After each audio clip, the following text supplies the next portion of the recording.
Hello and welcome. Tonight, the political crisis in Rivers State erupts once again. 27 of the 32 lawmakers in the State House of Assembly dumped the ruling PDP for the APC. Some SDP and APC leaders also defect to the PDP in the state. Gunmen kill 7 vigilantes after attacking a nightclub in Oba, near Onitsha, Anambra State, as 4 other persons are killed in another attack on Gudum community in Plateau State.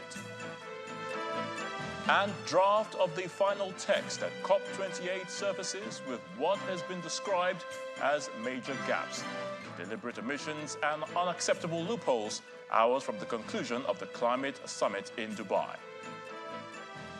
On business news tonight, Central Bank of Nigeria suspends charges on cash deposits above 500,000 naira until April next year. On sports news tonight, Nigeria breaks 24-year jinx as Super Eagles and Napoli forward Victor Osimhen emerges Best African Player of the Year 2023. And from Abuja, the president again condoles with Nigerians and the people of Tudumbiri village over the deadly accidental army airstrike in Kaduna State, urges more collaboration between the military and other security agencies. And in international news from London, Hamas has threatened that not a single hostage will be allowed to leave Gaza alive unless its demands for a prisoner exchange are met.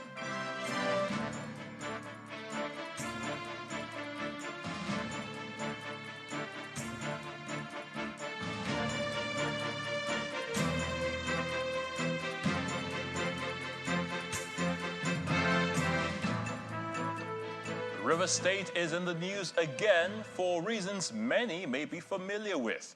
It is the political crisis which for a while seemed to have been resolved, but has now erupted with 27 out of 32 of the members of the State House of Assembly on the platform of the People's Democratic Party defecting to the All Progressives Congress, the APC. They are the lawmakers under the leadership of Martins Amewule, and who are believed to be loyal to the Minister of the Federal Capital Territory, Mr. Nyesom Wike. This latest development appears to be setting the stage for another round of political drama in the state. The crisis rocking the Rivers State House of Assembly took a new twist on Monday, December 11, 2023, as 27 of the 32 lawmakers believed to be loyal to the FCT Minister Nyesom Wike announced their defection to the All Progressives Congress on the floor of the House.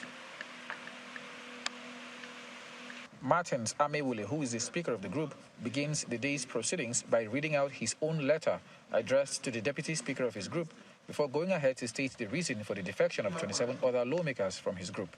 I write to bring to the attention of this August Assembly my decision to leave the People's Democratic Party, PDP. This decision to leave the PDP is necessitated by the division in the People's Democratic Party, of which I was elected to this House.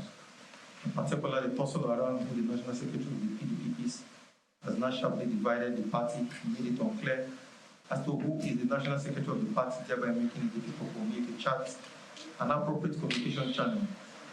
The reason for the defection by the 27 members of this House are purely in line with the provisions of the 1999 Constitution as altered. Specifically Section 109. And the condition for the defection is division in your party. And there is clearly division in the People's Democratic Party. There are court processes as evidence, because the Constitution is also seeking for evidence, and the evidence is clear. All the court processes are hereby attached by all the members, and it is before the House, and the House has already, before this time, deliberated on all the issues in the PDP, and we feel there is sufficient division, and for that reason, members have the choice to move to the All Progressive Congress, as already indicated in these letters. Meanwhile, the caretaker chairman of the Rivers APC, Mr. Tony Okocha, welcomes the defection, adding that a special ceremony will be held to unveil the 27 lawmakers who are now members of his party. We commend the defectors the assembly members. You see, 27 persons, 27 members cannot equate with 4. And if the governor of the state, who heads the executive arm of government in Rivers State, had decided to lend vent or give vent to the 4 persons over and above 27 persons, then you know that there is a complete anathema. It is not a thing anybody will want to tolerate. Elsewhere, the defection continues to elicit reaction, with one of the prominent voices in Rivers State pointing out how this development will affect the budgeting process. Because the moment there was the National Working Committee dissolving the state ESCO of the APC and then having someone that is loyal to former Governor Wike as the chairman of the party, I saw this coming, and more defections are going to come in the days ahead. And then you look at the State Executive Council, they have sat down to approve 800 billion as the appropriation bill for 2024. Now that is going to the State Assembly. Who are the people that control the Assembly? It is now the APC. So you are going to have a system whereby that bill may not be passed, and then the governor may not be able to work. And that is the beginning of the possibility of the resumption of the impeachment process that was thwarted as a result of the intervention of some elders in Rivers State. The gale of defections is coming barely 24 hours after some SDP and APC members announced their defection to the PDP. Charles, Upper Room, Channels Television News. Staying in Rivers State, the PDP has also welcomed some new leaders and members from other political parties who have announced their defection to the ruling party in the state. Leading the defectors from the Social Democratic Party, SDP, and the APC are the deputy governorship candidate of the SDP in the 2023 election, Patricia Ogbonnaya, and former Ahoda West constituency chairman, Karibo Wilson. It's a beehive of activity at the community school field in Akinima community of Ahoda West local government area of Rivers State, as members of the Social Democratic Party and All Progressives Congress in the local government area are here in their numbers. They're ditching their former parties to pitch a tent with the PDP group loyal to Governor Simlaye Fubara, as read out in their joint communique. Before the surprise undemocratic impeachment efforts of 30th October 2023 by a section of our legislative arm against you, the People's Governor.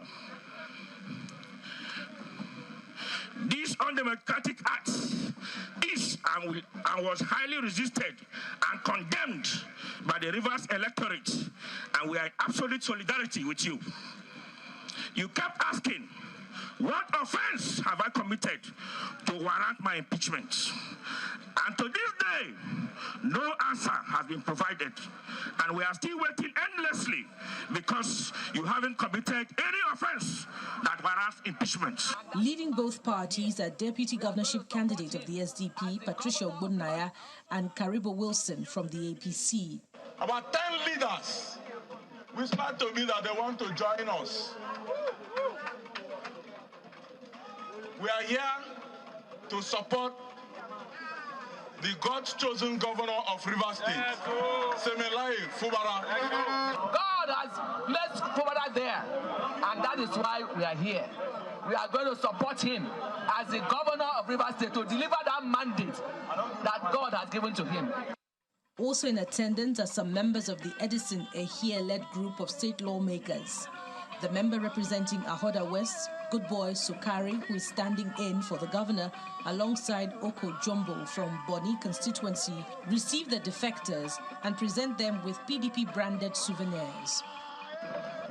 The campaigns from various political parties are now here to show support for the God-choosing governor of Rivers State. Ama Opus Senebo, Sir Siminialai Joseph Fubara, Grand Service Star of Rivers State.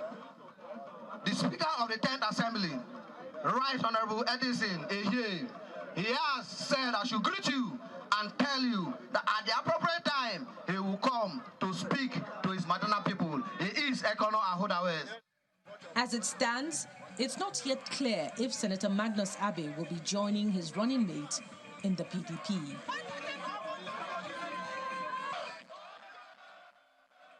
Meanwhile, the PDP is asking the Independent National Electoral Commission, INEC, to immediately commence the process of conducting fresh elections into the 27 state constituencies in Rivers State, which the 27 defected lawmakers represented. A statement by the PDP National Publicity Secretary, Mr. Debo Ologunagba, explains that the lawmakers have lost their seats in the state legislative arm of government by reason of their defection. Now, the PDP asserts that by defecting from the platform on which they were elected into the River State House of Assembly, the seats of the respective 27 lawmakers became vacant by virtue of the provision of the Constitution of the Federal Republic of Nigeria, 1999, as amended. The PDP also demands that the Speaker of the River State House of Assembly should immediately comply with the provisions of the Constitution and declare the seats of the 27 lawmakers vacant.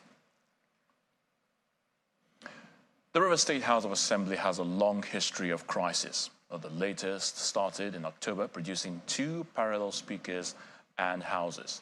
Our next report traces the crisis to its origins. All was well in the River State House of Assembly until October the 30th, 2023, when fire engulfed its hallowed chambers, destroying the properties there. What was thought to be a public emergency degenerated by the next morning into a political crisis, with some members of the House led by Martins Amehule accusing some others led by Edson Ehie of being culpable of the inferno. In a swift turn of events, 2 groups effectively emerged from the House, with Martins Amehule and Edson Ehie heading each group and announcing each other's suspension. As the new Speaker of the 10th River State House of Assembly, I will not betray Rivers people, I will not betray my constituents.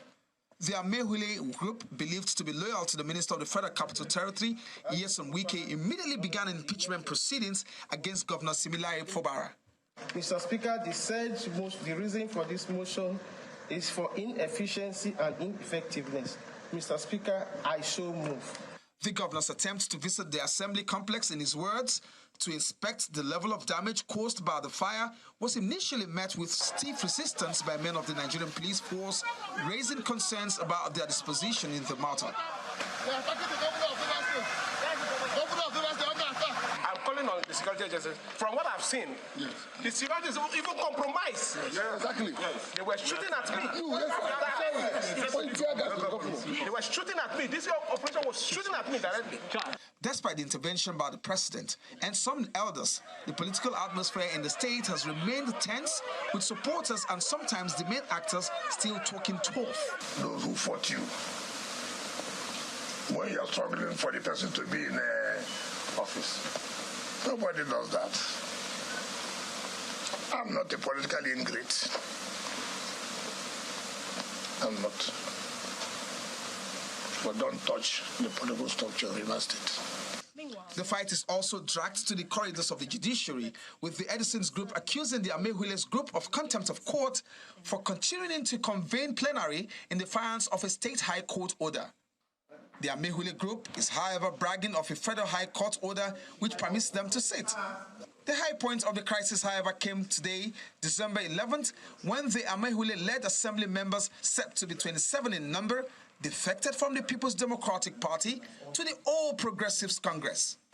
The reason for the defection by the 27 members of this House are purely in line with the provisions of the 1999 Constitution as altered, specifically Section 109. And the condition for the defection is division in the party. And there's clearly division in the People's Democratic Party. While a strong opposition is said to be a good element in democracy, the case in Rivers may be a dose for more political tension, judging by the latest turn of events. In part 2, after the break, we'll have more on the River State political crisis. Draft of the final text at COP28 services with what has been described as major gaps, deliberate omissions and unacceptable loopholes, ours from the conclusion of the climate summit in Dubai. Please join us again.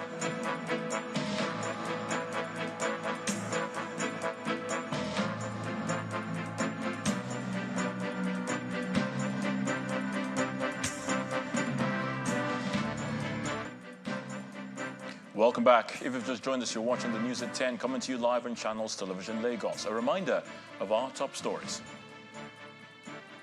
The political crisis in Rivers State erupts once again. 27 of the 32 lawmakers in the State House of Assembly dumped the ruling PDP for the APC.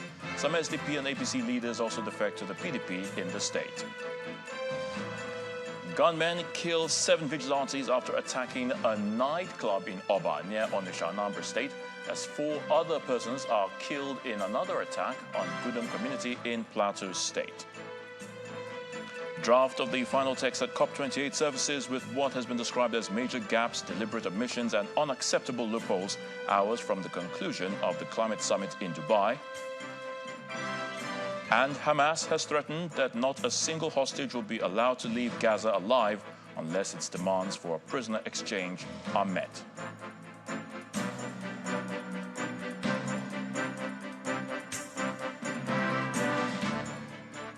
So let's delve into the political situation in Rivers State, and we're being joined on the News at 10 by political affairs analyst Jide Ojo. Glad to have you on the News at 10.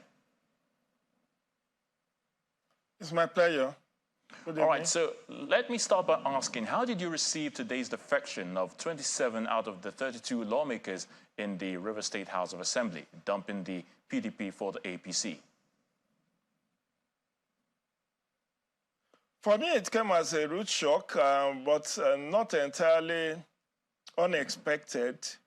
Why it was shocking was because I thought with the president's intervention some weeks back, the 2 warring factions will have sheathed their sword and allow peace to reign. But as one of the earlier commentators said on ground in Port Harcourt, the fact that APC last week or thereabouts dissolved its River State State Working Committee was a prelude to what we saw today, in which case they knew, they had it in the offing that these lawmakers were going to come. And so they've dissolved the State Executive Council and believing that these people will be accommodated in the new executive that will be put in place in days to come. But this is just going to allow the crisis to fester, given the fact that as it is now, we are having a lot of monumental losses. I don't know how the governor of the state intends to present his 2024 appropriation bill of 800 billion. Will he present it to the 4 lawmakers who are left? Because now 27 has defected, 1 has died, and so the faction has only 4 lawmakers with them. So will it be proper, and can you say 4 lawmakers can legislate for the state out of 32? So that's the conundrum. And for those who are saying the seats have been declared vacant, it's only the Speaker of the State House of Assembly, according to Section 109, subsection 2 of the Constitution of the Federal Republic of Nigeria, 1999, as altered. It's only the state speaker, the State Assembly Speaker, that can write officially to INEC to declare those seats vacant. Will the Ehie faction, constituting just 4 people, be in a position to write the INEC chairman to declare these seats vacant?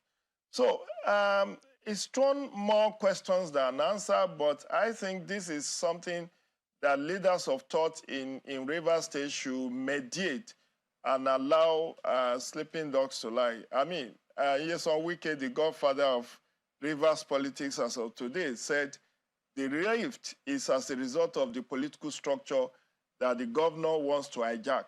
So if it takes the mediation of elders, both partisan and non-partisan elders of Rivers State, something should be done quickly before we start losing lives in Permit me to come in there. Of course, Rivers State, we know that the House of Assembly has a long history of political crisis, but some observers think this is coming in too early in the administration of Governor Siminalayi Fubara.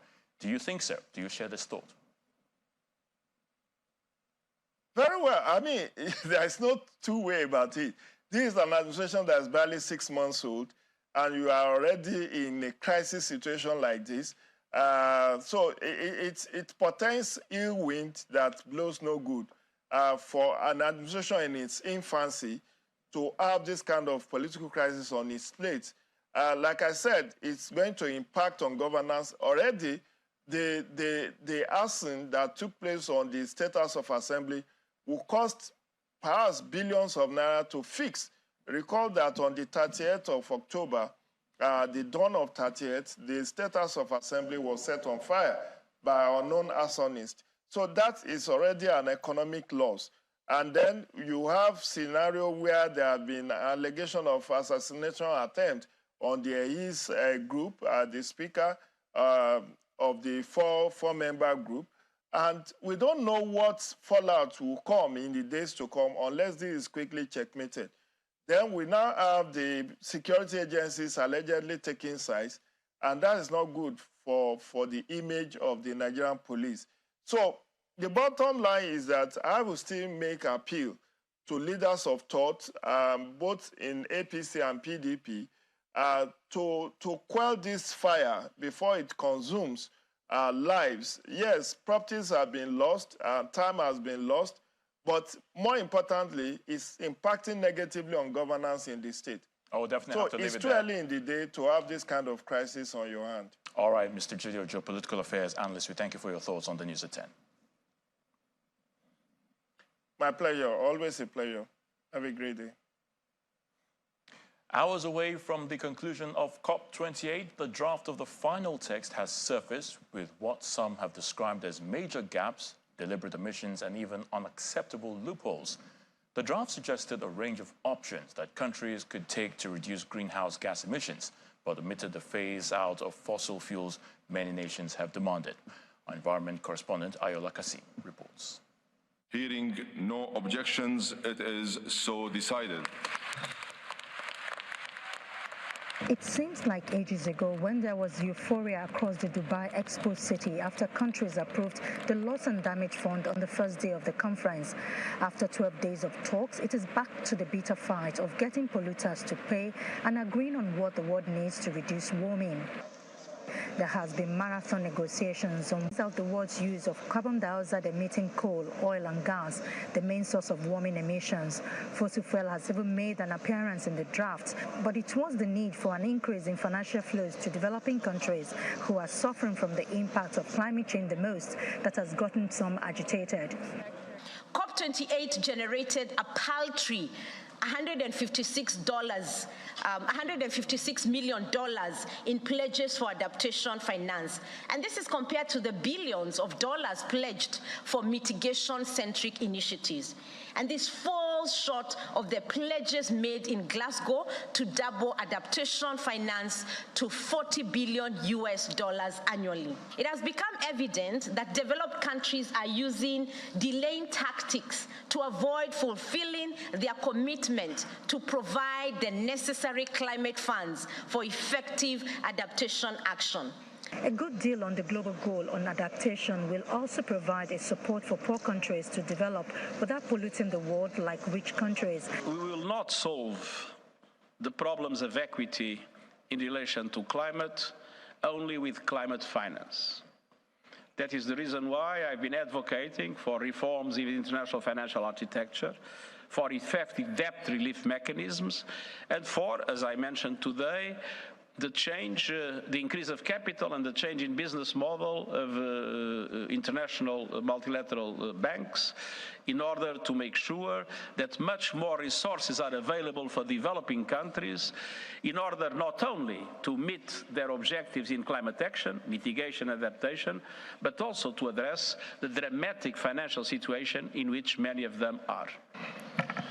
I declare open the 5th meeting of the COP presidency wants to end this conference in less than 24 hours. The president confirmed that there is still many gaps to be closed when the first part of the closing plenary commenced on Monday evening.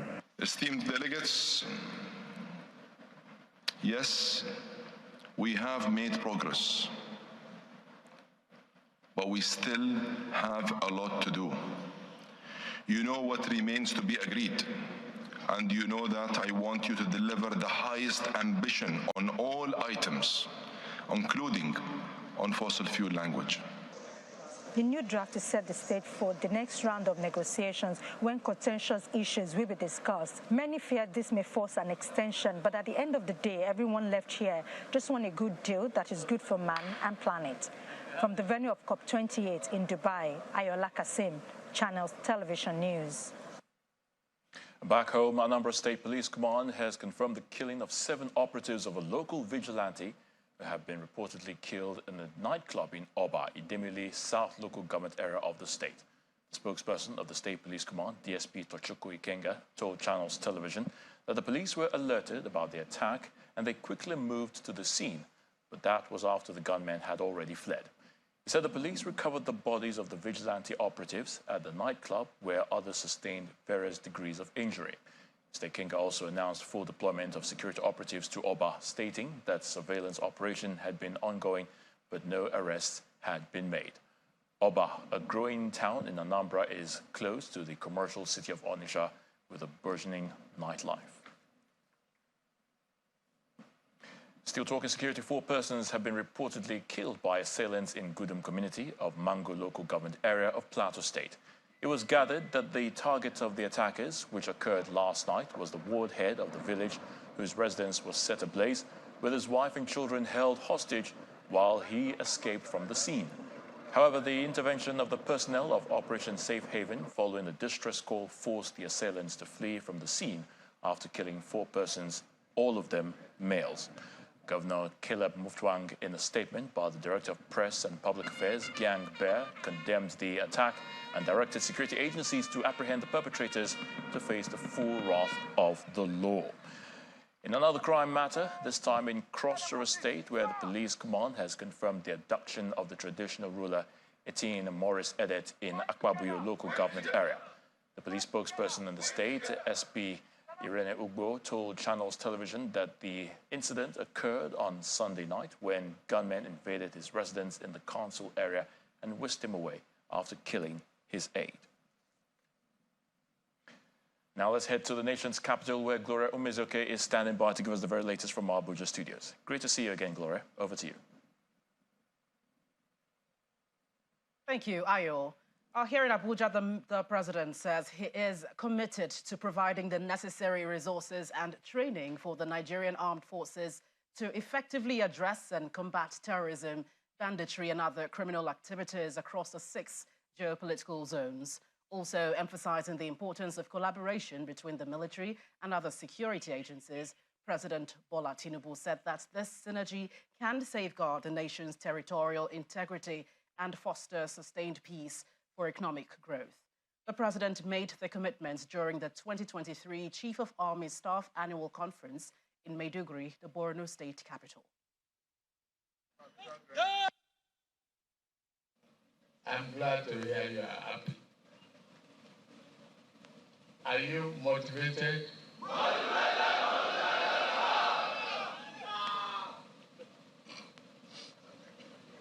Is the spirit high? Are you ready? Very good. Then, I don't have worries anymore. I am very, very happy as your Commander-in-Chief. And I can assure you that we'll continue to do our best to cater for your families.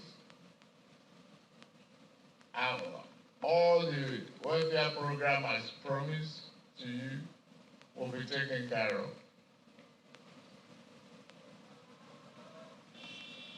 That's all I come to see you, to salute you, and greet you for the job you are doing.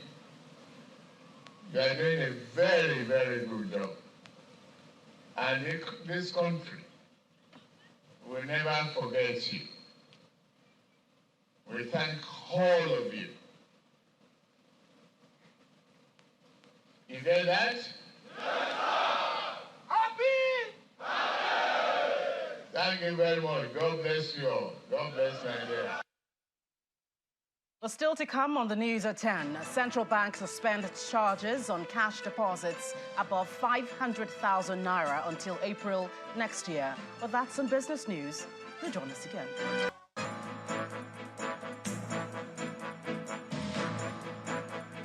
Welcome back. You're still watching the news at 10, coming to you live on Channels Television. The president is still condoling with Nigerians and the people of Tudumbiri village in Kaduna State following the recent killing of over 85 persons in an accidental army airstrike.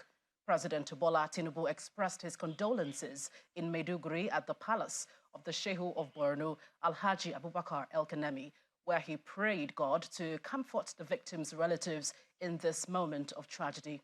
The president, who is on his first official visit to Borno, also flagged off electric power vehicles manufactured to address challenges of transportation caused by the removal of oil subsidy.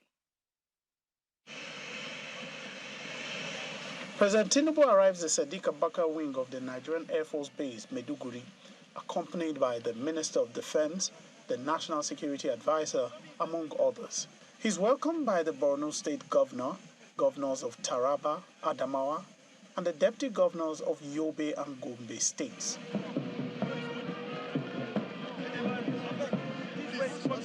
After inspecting the Guard of Honor, the president heads to the Shehu of Borno's palace.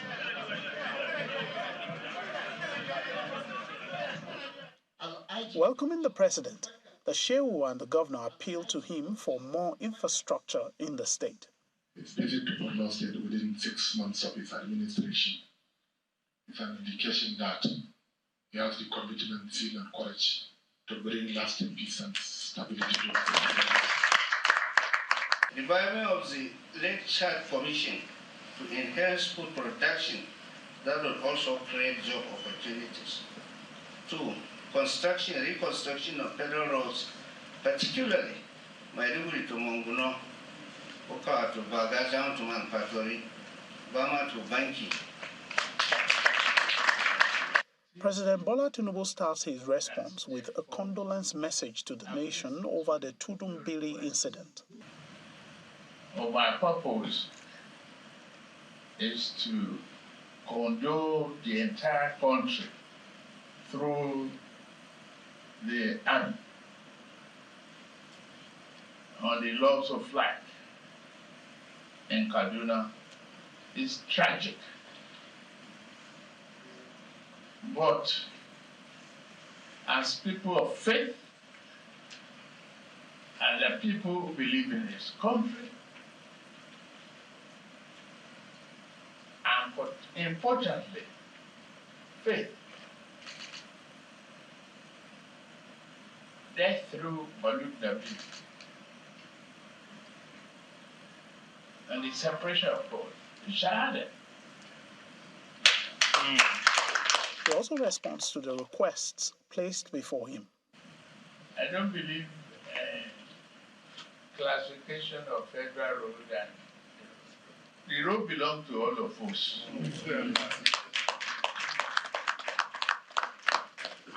And in fact, of national, take the more benefit of the economy. I will support all of that, and we are working together. Inshallah, Nigeria will see peace and prosperity.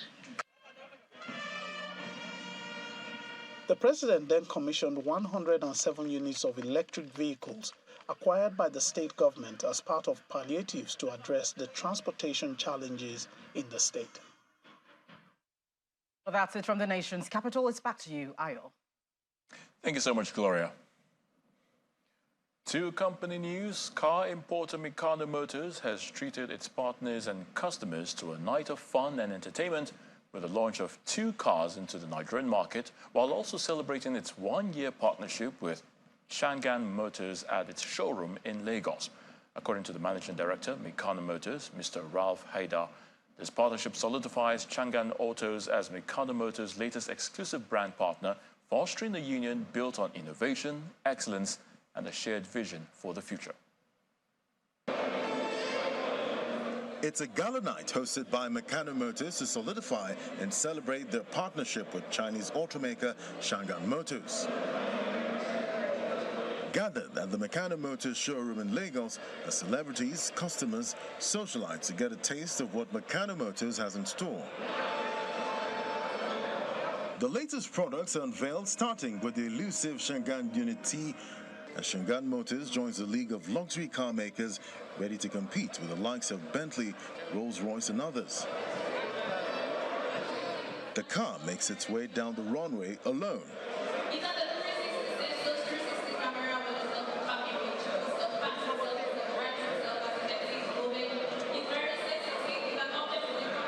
Then comes the Shangan Unit K.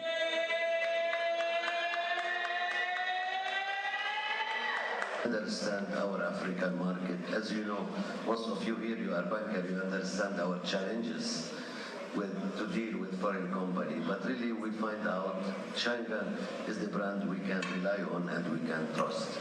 So this is something that we pride ourselves in, quality and customer service. So whenever we say we're going to deliver something, we ensure it's done in the best possible way. When we're bringing in products, we make sure it fits the Nigerian market. The Shangan team are also optimistic about the partnership. Tracy Huang, Director of African Region Shangan, confirms Shangan Motors is committed to producing quality products for the Nigerian consumer.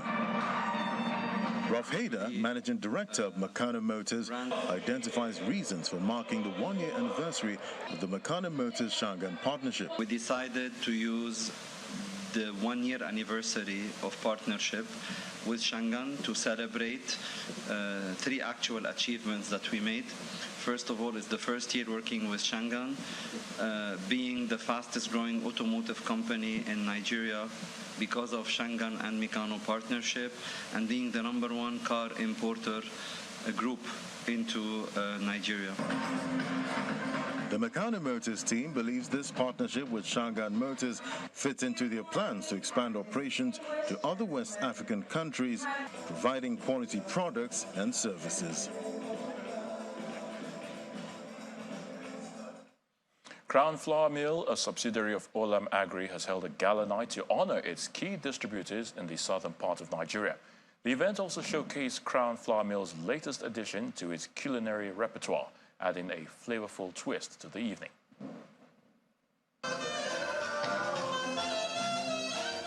The ballroom is alive with energy as Crown Flour Mill, a subsidiary of Olam Agri, expresses gratitude to its southern distributors for their unwavering support.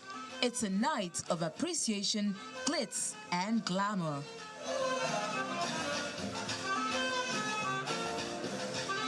Mr. Bolaji Anifowoshe, Vice President Commercial, Crown Flour Mill, takes the stage to express gratitude. This is the first time we are having this gathering after COVID. For us, the family of Olam Crown Flour Mill, we are delighted to have you as our partners.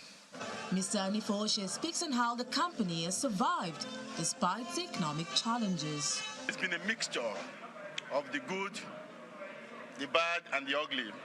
But as a very experienced corporate citizen, we have been in business for close to 40 years in Nigeria. For us, it's about keeping close to our customers and celebrating them and making them happy, because we know that if we're able to keep them, they stay with us, and then we can actually keep doing business even when the tides are good. But there's more.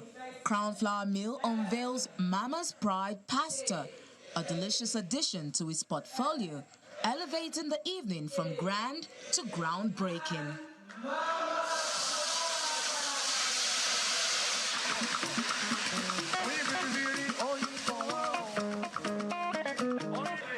We have a very robust route-to-market strategy to ensure that the products are available across all key markets and key channels of distribution in a timely and fashionable manner. Before the curtain is drawn on this grand spectacle, Crown Flour Mill rewards select distributors for their indispensable role in the company's ascent to greatness. Baby, Baby of the Year. With today's event, I realize the reward is on loyalty and on volume, which is very encouraging. As the gala night ends, Crown Flour Mill continues to shine as a beacon of excellence, innovation, and customer satisfaction, setting the standard for quality and innovation. In other company news, French multinational tire manufacturing company has dismissed rumors that its operation in Nigeria has shut down. The managing director of Michelin Nigeria, Chioma Alonge, explained that the company is still in business in Nigeria, just as she has reaffirmed its commitment providing high-quality tires that will meet the needs of its partners. She stated this during the 2023 Partners Dinner in Lagos. The Michelin Partners Dinner is held to emphasize the importance of collaboration, instrumental to the company's success over the years, especially in 2023. Partners cut across distributors, industry regulators, road safety and traffic management agencies, as well as the media. All of us have experienced the dynamics of the changes in the business in Nigeria. So today, as a leader of the Michelin brand in Nigeria, it's a responsibility and it's a privilege to lead an exceptional team of my colleagues as well as the partners here today. As we faced our challenges, as we passed through the hurdles in Nigeria, as we navigated the ever-changing dynamics in our landscape in this country. Beyond the celebration, the leader of the Michelin brand in Nigeria addresses misconceptions that Michelin has left the country for Ghana. Michelin never left Nigeria for Ghana. Guys, it didn't happen. It never happened. Michelin had a factory. In 2007, the factory was closed. But all through the years, Michelin has continued to import high-quality tires into Nigeria, meeting the specific needs of our partners. Engagement between the management of Michelin and its partners and talks about road safety and the value Michelin brings are highlights of the evening. We all are aware that we are supporting all areas of industries and other agencies like the military and the rest. But please, be more in road safety because you need to drive and stay alive. For the sales director, Africa and Middle East, the value of Michelin tires is beyond the road. When it comes to product support, we are engaged locally and we are present in 175 countries. We're engaged to support our customer locally and give them the best recommendation to enhance their mobility needs. Michelin Nigeria says it is hopeful about its success in 2024 and looks forward to the continued support of its partners to navigate the business complexities in Nigeria.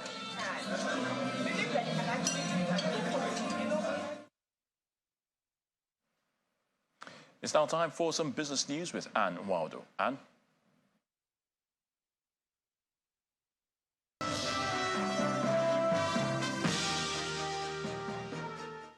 Thank you, Ayo. Hello and welcome to Business News. The Central Bank of Nigeria, the CBN, says it has suspended the charges on cash deposits above 500,000 naira.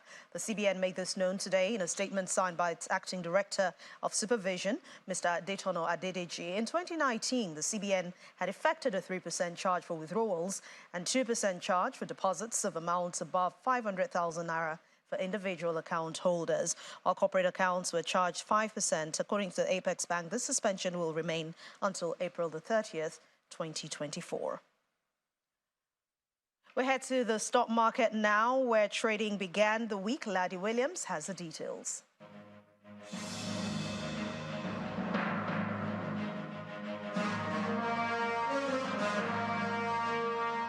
Hello and welcome to the Stock Market Report. Well, the second trading week of December and the local bourse gives us a green start, 0.18%, going deeper into the 71,000 level for the all-share index. You see the market cap nearing that 40 trillion psychological mark there. We're looking if we're going to hit that soon.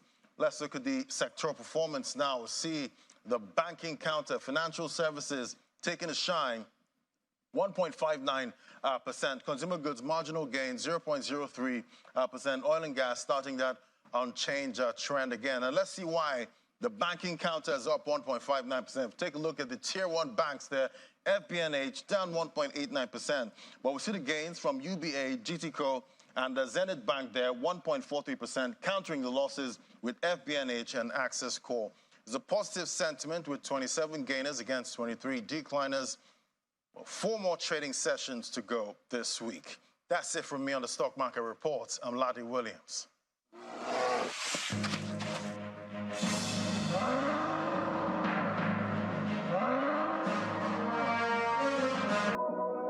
That's Business News. Thank you for watching. I'm Anne Nwawadu. It's back to you, Ayotunde. Thank you, Anne. Israeli tanks are moving further into Gaza's southern city of Khan Yunis, with Israel ordering civilians to flee the center.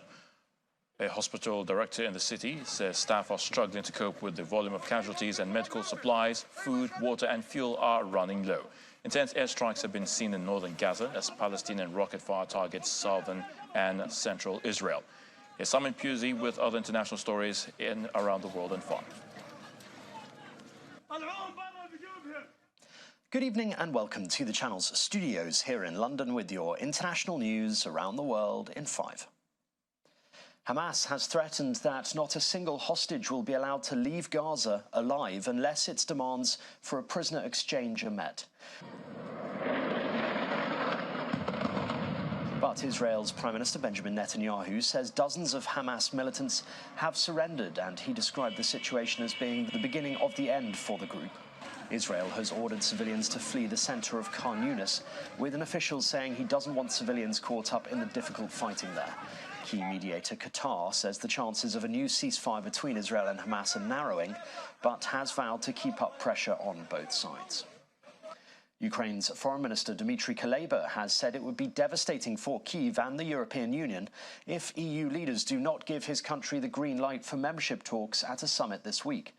The leaders meet on Thursday and Friday to decide whether to launch membership negotiations with Kyiv and grant it €50 billion of economic support, and how to continue military aid for Ukraine's defense against Russia's invasion. I cannot imagine, I don't even want to talk about the devastating consequences that will occur shall the Council fail to make this decision, not only with regard to Ukraine, but in a broader sense on the issue of enlargement. As I told you, we did our homework. We expect the European Union to do its homework, and we will be talking with member states ahead of the Council. A manhunt is underway in Switzerland after 2 people were shot dead and another person was injured in the southern town of Sion. Police in the region of Valais said the gunman fired several gunshots shortly before 8 a.m. on Monday. The shootings took place at 2 separate locations in the town. The suspect, named as Robin Sebastian, is said to be dangerous, and police say he should not be approached. Rishi Sunak has defended the Eat Out to Help Out scheme that he introduced in August 2020 as Chancellor. The Prime Minister told the COVID inquiry it was designed to save jobs and took place after the safe reopening of pubs and restaurants. He also says the policy was proposed a month before it began, so could have been challenged by advisers. The administration is described privately as brutal and useless, or criminally incompetent, or operationally chaotic. The point, though, Mr. Keith, is that debates raged. I don't think that is necessarily a bad thing. No, indeed. I mean, it's right that there was vigorous debate, because these were incredibly consequential decisions for tens of millions of people in all spheres, whether it was health, whether it was education, whether it was economic, whether it was social, whether it was a long-term impacts. These were incredibly big decisions, the likes of which no Prime Minister had taken in decades, if ever. President Vladimir Putin has attended a televised flag-raising ceremony for 2 nuclear submarines that he says were part of a strategic drive to project Russian naval power. Mr. Putin travelled to the northern city Severodvinsk to view the vessels, the Krasnoyarsk and Emperor Alexander III, at the Sevmash shipbuilding yard.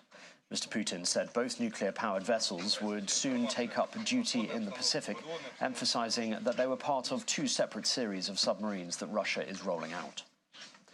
The US military's secretive X-37B robot spaceplane is poised for liftoff from Florida on its 7th mission to orbit the vehicle's first launch atop a SpaceX Falcon Heavy rocket.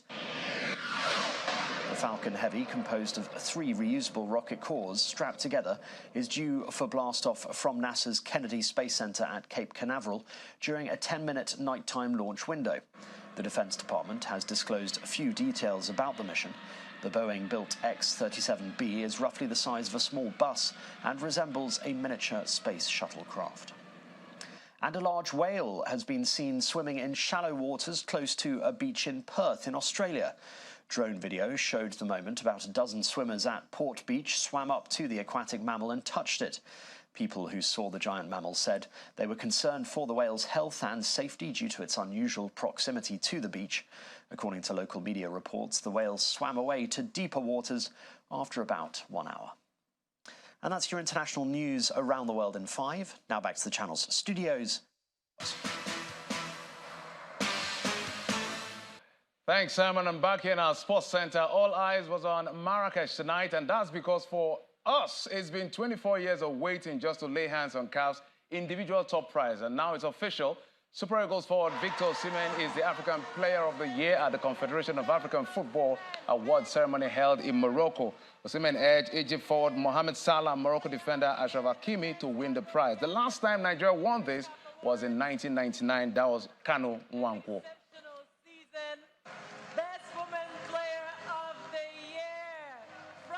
And we're not done with bringing in laurels as Super Eagles forward Azizat Oshola, Super Falcons, I should say, completed double sweep for Nigeria after she claimed the Women's Award for the record 6th time. Oshola defeated Zambia's Barbara Banda and South Africa's Tembi Glatana for the top prize. In her country's colors, the green and white. Congratulations. And away from football, Nigeria's Dolapo Phillips has won 2 bronze medals at the World Shokotan Karate Federation Championship in Tokyo, Japan. Phillips won bronze in the mixed team kata event alongside Nnamdi Onyagala and Isaac Martin. She also won a prize in a women's team's kata. And Jeffrey's on That's It on Sports. Ayotunde is back to you.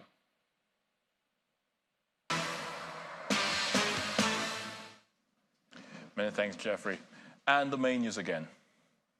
The political crisis in Rivers State erupted today as 27 of the 32 lawmakers in the State House of Assembly dumped the ruling PDP for the APC, just as some SDP and APC leaders also defected to the PDP in the state.